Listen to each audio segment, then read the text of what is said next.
नमस्कार दोस्तों, बहुत बहुत स्वागत है आपका हमारे YouTube चैनल पर जिसका नाम है सरकारी परीक्षा।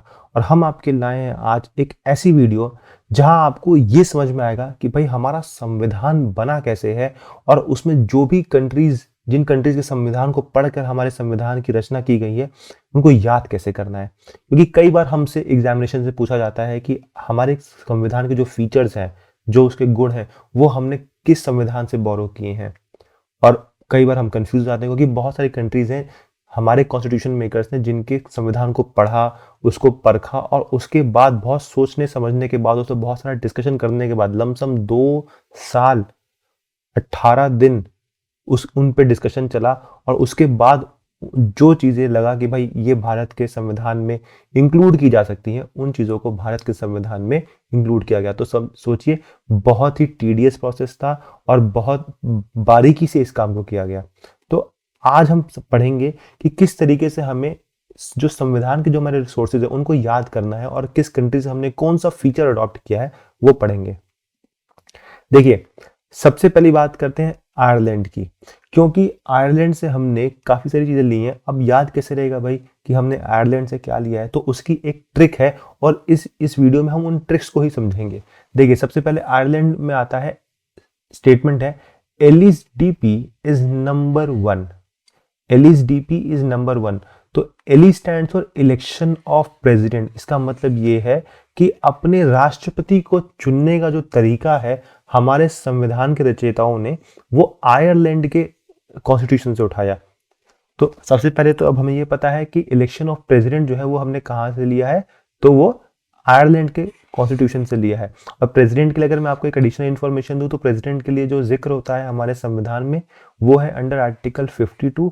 और उनके बारे में जितना भी जिक्र होना चाहिए, इसका मतलब कि प्रेसिडेंट की क्वालिफिकेशन क्या होनी चाहिए या फिर ऑफिस ऑफ प्रॉफिट क्या होता है और उनके इम्पीचमेंट तक लेकर जो भी सारी इंफॉर्मेशन है वो कवर्ड होती है अंडर आर्टिकल 52 से लेकर 61 तक। अगला जो टॉपिक है वो है डीपी। अगला वर्ड मिलता है हमें DP. DP stands for directive principle of state policy. यानी directive principle of state policy का जो कॉन्सेप्ट है वो भी हमारे संविधान के रचयिताओं ने कहाँ से उठाया, तो वो आयरलैंड से लिया गया। और directive principle of state policy होते क्या है, तो देखिए ये ऐसे दिशा निर्देश हैं जो किसी भी सरकार के लिए एक पाथ बनाते हैं, एक मापदंड बनाते हैं जिनकी हेल्प से अगर कोई भी सरकार उनको फॉलो करे तो वो अपनी जनता को खुश रख सकते हैं और वहां पे सुख और समृद्धि आएगी। फंडामेंटल राइट्स और डायरेक्टिव प्रिंसिपल में ऑफ स्टेट पॉलिसी में डिफरेंस यही होता है कि फंडामेंटल राइट्स के वायलेशन में अगर कोई फंडामेंटल राइट्स आपका हनन होता है तो उस केस में आप कोर्ट जा सकते हैं, लेकिन directive principle of state policy के केस में आप कोर्ट नहीं जा सकते। इसके बाद अगली चीज लिखा है नंबर 1। तो वर्ड है number 1, nomination of members to Rajya Sabha. हमें यह पता है कि प्रेसिडेंट जो है 12 लोगों को राज्यसभा में नॉमिनेट करते हैं और ये 12 लोग अलग अलग फील्ड से हो सकते हैं, जैसे कि कोई आर्ट से हो सकता है, कोई व्यक्ति लिटरेचर से हो सकता है। तो वो हर व्यक्ति अलग अलग फील्ड का होगा और ये 12 लोगों को प्रेसिडेंट द्वारा नॉमिनेट करने का जो एक रीजन हमारे संविधान के रचयिताओं ने दिया कि जब ये लोग सदन में बैठ के जो डिस्कशंस होते हैं वहां पे अपनी बात रखेंगे, क्योंकि ये लोग इतने इंटेलेक्चुअल लोग हैं, तो जब ये बात रखेंगे तो सदन के बाकी मेंबर्स का भी जो इंटेलेक्चुअल लेवल है वो बढ़ेगा और जो डिस्कशन का जो संवाद का जो स्तर है वो भी बहुत इंक्रीज होगा, बढ़ेगा वो। तो इसीलिए ये जो प्रोविजन था इसको इंक्लूड किया गया था। तो अब हमें ये पता लग गया कि अगर हमें ये याद करना है कि आयरलैंड से हमने क्या क्या इंक्लूड किया है तो हमें ये स्टेटमेंट मालूम होनी चाहिए, एलईडीपी इज नंबर 1। तो ये 3 चीजें हमें यहाँ याद होती है। अगली स्टेटमेंट है यूके, क्योंकि भाई देखिए सबको पता है कि भारत की आजादी से पहले ब्रिटेन का राज था भारत के ऊपर, तो हमने उनसे भी बहुत सारी चीजें ली जब हम अपना कॉन्स्टिट्यूशन बना रहे थे। तो उसको याद करने के लिए हमारे पास 2 तरीके हैं। सबसे पहली जो स्टेटमेंट हम देखेंगे वो ये है, पार्ले बिस्किट। अब याद कैसे करना है, पार्ले का मतलब पीए। ये जो पीए इसका मतलब ये है कि हमने जो पार्लियामेंट्री सिस्टम है, जो हमारी संसदीय प्रणाली है, वो हमने कहां से ली है, वो हमने यूके से ली है। उसके बाद R stands for rule of law. ये भी हमने कहां से लिया, तो ये ब्रिटेन से ही लिया। ले स्टैंड्स फॉर लेजिस्लेटिव प्रोसीजर, यानी जो कानून बनाने का जो तरीका है वो भी हमने ब्रिटेन से ही लिया है। तो पार्ले में ये तीनों चीजें कवर हो जाती हैं। P stands for parliamentary system, rule of law stands for R, यानी रूल ऑफ लॉ का मतलब क्या है, कानून की सुनी जाएगी, जो जो चीजें कानून में लिखी गई हैं वही फॉलो होंगी। और ले में स्टैंड्स आता है आपका लेजिस्लेटिव प्रोसीजर, यानी कानून बनाने का जो तरीका है, आपकी विधायिका जो है वो किस तरीके से कानून बनाएगी, पारित करेगी, वो प्रोसीजर हमने कहाँ से उठाया, वो हमने यूके के कॉन्स्टिट्यूशन से लिया है।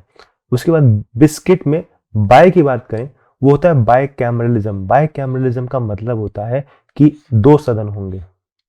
बाय का वैसे भी हम देखेंगे तो इसका मतलब भी होता है दो। तो भारत में आप देखेंगे पार्लियामेंट्री सिस्टम में दो सदन है, एक हमारी है लोकसभा जिसे हम लोअर हाउस कहते हैं, और एक है राज्यसभा। तो बाय कैमरल सिस्टम हमने कहां से उठाया कि भाई सेंटर में यानी पार्लियामेंट में दो हाउसेज होंगे, वो भी हमने यूके से उठाया, जहां पे हाउस ऑफ लॉर्ड्स और हाउस ऑफ कॉमन्स की बात की जाती है। उसके बाद करते हैं बात एस किट, बेस में से बी तो हटा दिया, अब एस किट बचा। तो S stands for single citizenship, यानी भारत में नागरिकता की बात करें तो सिर्फ आदमी को एक ही नागरिकता मिलती है। तो कई बार लोग कंफ्यूज होते हैं, अरे तो क्या दो नागरिकता भी कहीं होती है? तो होती है। अगर आप यूएस का एग्जांपल लेंगे तो व्यक्ति के पास दो नागरिकता होती है, एक यूएस की नागरिकता होती है, एक जिस स्टेट में वो रह रहा है वहां की नागरिकता होती है। लेकिन हम भारत की बात करें तो यहाँ ऐसा नहीं है। इसका मतलब ये नहीं कि अगर कोई व्यक्ति हरियाणा में रह रहा है तो उसके पास एक हरियाणा की नागरिकता है और फिर उसके बाद भारत की नागरिकता है, ऐसा नहीं। वो भारत का नागरिक है, बस यही जरूरी है समझने के लिए। तो ये हो गया सिंगल सिटीजनशिप। एक स्टेटमेंट और है जिसकी हेल्प से हम यूके के द्वारा जो कंट्रीब्यूशन है हमारे इंडियन कॉन्स्टिट्यूशन में उसको देख सकते हैं, वो है sin by is a complex law. तो सिन का मतलब हो गया सिंगल सिटीजनशिप, जिसको हमने अभी समझा। बाय से हमें समझ में आ गया बाय कैमरलिज्म, जिसको थोड़ी देर पहले हम जो है उसके ऊपर पूरा प्रकाश डाल ही चुके हैं। कॉम, कॉम हो गया आपका कंट्रोलर एंड ऑडिटर जनरल। अब कंट्रोलर एंड ऑडिटर जनरल का काम ये होता है कि सरकार जो भी खर्चे करती है, तो ये जो कैग है यानी कंट्रोलर ऑडिटर जनरल है, इनका काम ये होगा कि उन खर्चों को देखेंगे कि भाई इन्होंने, सरकार ने जो खर्चा किया था, जो जिसके लिए इन्होंने पार्लियामेंट से परमिशन ली, क्या इन्होंने उस पैसे को सही जगह पे लगाया है, और जितना लगाया है वो क्या वो पर्याप्त है। तो इस बारे में जितना भी डिसीजन होता है, ऑडिट होता है सरकार के बही खातों का, वो सीएजी करती है। तो ये भी फीचर हमने कहाँ से उठाया, तो ये यूके से उठाया। और लॉ मतलब लॉ मेकिंग प्रोसीजर, मैंने आपको बताया लेजिस्लेटिव प्रोसेस जो है वो लॉ मेकिंग प्रोसीजर ही है। तो ये दोनों स्टेटमेंट से आपको पूरा यूके का जो कंट्रीब्यूशन है वो कवर हो जाता है। अब आते हैं यूएसए की बात। भाई यूएसए का जो कंट्रीब्यूशन है वो भी हमारे संविधान में थोड़ा सा बड़ा है। आइए देखते हैं। President needs funds for renewal of present vice president and जजेस इन यूएसए। तो प्रेसिडेंट हो गया प्रेसिडेंट ऑफ इंडिया। आप कहेंगे सर हमने तो यहां भी देखा था, तो भाई यहाँ पे एलई का मतलब था इलेक्शन ऑफ प्रेसिडेंट, मतलब जो प्रेसिडेंट का जो इलेक्शन का तरीका है, जिसे हम कहते हैं सिंगल ट्रांसफरेबल वोट वाला जो तरीका होता है, उसकी बात हमने आयरलैंड से उठाई। हमने प्रेसिडेंट का कॉन्सेप्ट आयरलैंड से नहीं उठाया, उनको चुनने का तरीका उठाया है। जो प्रेसिडेंट का कॉन्सेप्ट है वो हमने कहाँ से उठाया, तो वो हमने यूके से लिया। उसके बाद फंड्स यानी फंडामेंटल राइट, तो फंडामेंटल राइट का जो कॉन्सेप्ट है यानी मूल अधिकारों का जो कॉन्सेप्ट है वो भी हमने यूएसए से ही लिया। फिर बात करते हैं रिन्यू से रिमूवल। रिमूवल यानी इम्पीचमेंट ऑफ प्रेसिडेंट, मतलब किस तरीके से प्रेसिडेंट का इम्पीचमेंट होता है, उनको हटाया जाता है। सुप्रीम कोर्ट के जजेस को हटाया जाता है और हाई कोर्ट के जजेस को हटाया जाता है। ये जो प्रोसेस है जो हम संविधान में देखते हैं, ये भी हमने कहाँ से लिया, तो ये भी हमने यूएसए से ही लिया है। फिर आता है प्रेसिडेंट प्रेजेंट यानी प्रियम्बल। जो प्रियम्बल का कॉन्सेप्ट है, ठीक है, आप यहाँ देख रहे हैं, वो भी हमने कहाँ से लिया। प्रियम्बल आप देखेंगे जो प्रस्तावना होती है हमारे संविधान की, वो भी हमने कहाँ से उठाई है, जो उसका जो तरीका है वो हमने उठाया है यूएसए से। फिर वाइस प्रेसिडेंट, भारत में एक वाइस प्रेसिडेंट भी होने चाहिए, वो उनका कॉन्सेप्ट हमने कहाँ से उठाया है, वो उठाया है हमने यूएसए से ही। ये मेंशन इन आर्टिकल 63। जजेस, independence of judiciary and judicial review, बहुत इंपॉर्टेंट चीज। जजेस आपको यहाँ दिख रहे हैं, तो इंडिपेंडेंट जुडिशरी जो है वो लेजिस्लेचर और एग्जीक्यूटिव से अलग होनी चाहिए, इंडिपेंडेंट होनी चाहिए।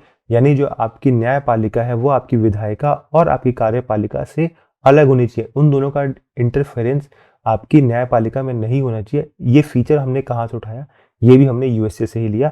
और जुडिशियल रिव्यू यानी आपकी जुडिशरी के पास ये पावर है कि अगर आपकी विधायिका और कार्यपालिका ने मिलकर एक ऐसा लॉ बनाया है कि जो कि गलत है, तो आपकी जो जुडिशरी है, जो आपकी न्यायपालिका है, उसके ऊपर पूरी कड़ी नजर डाल के रखे, और अगर उसको लगे कि ये गलत है तो वो उस लॉ को निरस्त कर दे, उसको वॉइड कर दे। तो ये फीचर भी हमने यूएसए से ही लिया है।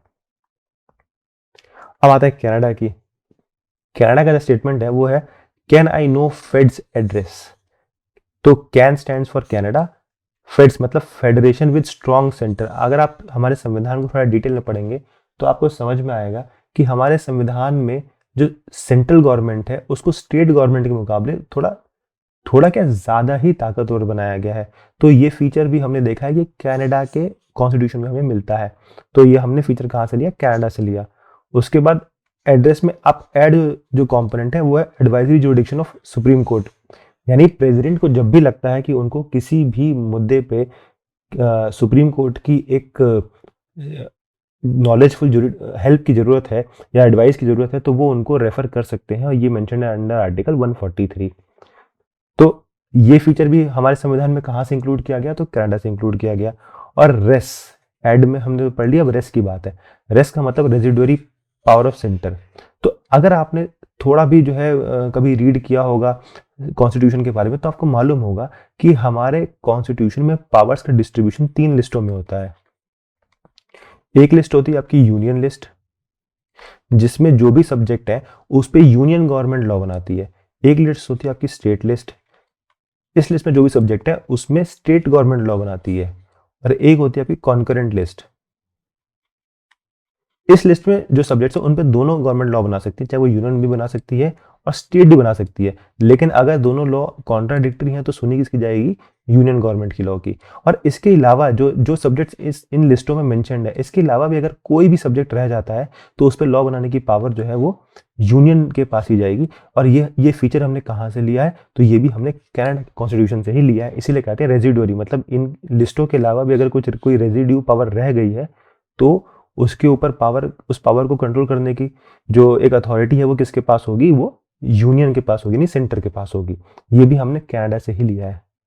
तो आइए एक रिवीजन कर लेते हैं ताकि आपको बाकी चीजें भी, जो अगर कोई टॉपिक छूट गया तो भी आपको याद हो जाए। देखिए, यूएसए से हमने क्या क्या लिया, फंडामेंटल राइट्स लिए, प्रियम्बल लिया, जुडिशियल रिव्यू लिया, इंडिपेंडेंस ऑफ जुडिशरी ली, वाइस प्रेसिडेंट का कॉन्सेप्ट लिया, इम्पीचमेंट ऑफ प्रेसिडेंट और removal of high court and supreme court जजेस। ये सब हमने लिया यूएसए से।